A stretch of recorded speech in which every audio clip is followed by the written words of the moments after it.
I'm James Durso, write regularly on Central Asia, South Asia, and the Middle East. So how much interest do you see observed here in Washington in Central Asia, specifically in Uzbekistan nowadays?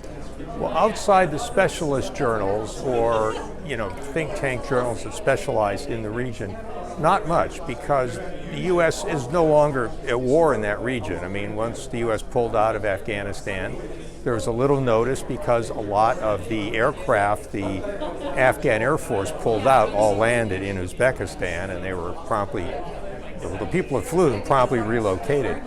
But probably not much, other than if China looks to be making inroads with the Belt and Road, which it appears to be after the recent Central Asia, South Asia summit in Xi'an, then you may see official U.S. interest in the region. But right now, I think the national security part of the U.S. government, including the State Department, is mostly focused on Ukraine and Taiwan.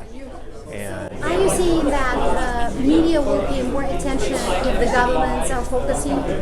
Well, to some degree, sometimes the media tends to draw attention to issues.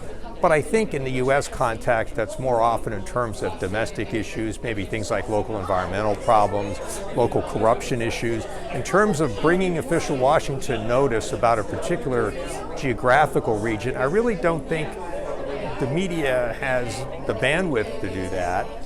And it's not the kind of thing that gets the government interested in. Whereas if there's, say, a local corruption or environmental issue, politicians, that is congressmen and governors, will get motivated to help fix the problem.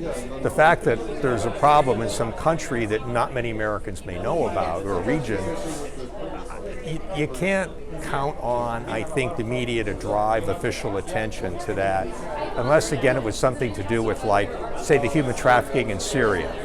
That's the kind of thing the media can make the government focused on. But in terms of the importance of a region in terms of its general location, like Central Asia's location, right in the middle of the Eurasia, or I guess you'd say the trade flow from Europe to Asia, that's a lot harder. I think there has to be a crisis for Washington, or official Washington, to take notice. And do these kind of events by the embassies help? Obviously, the Uzbek Embassy is doing this because they want to raise awareness.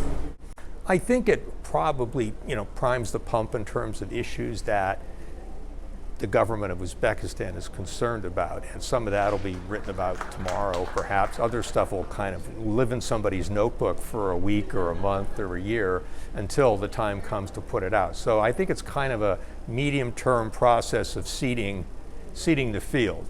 I don't think it necessarily is going to have an immediate impact. But again, I think the media, to some degree, kind of follows the government in that sort of area. And I said, unless there's a significant human rights issue, like, say, the Uyghurs, or the women that were being sex trafficked in Syria, that'd get the government's attention, because there's a domestic constituency that's also concerned about that. Whereas trade flow through Eurasia, not unless you're in the trade business. And so that's a small constituency, and so we really won't see the political guys react to that. In that area, Bukhara, Samarkand, Tashkent.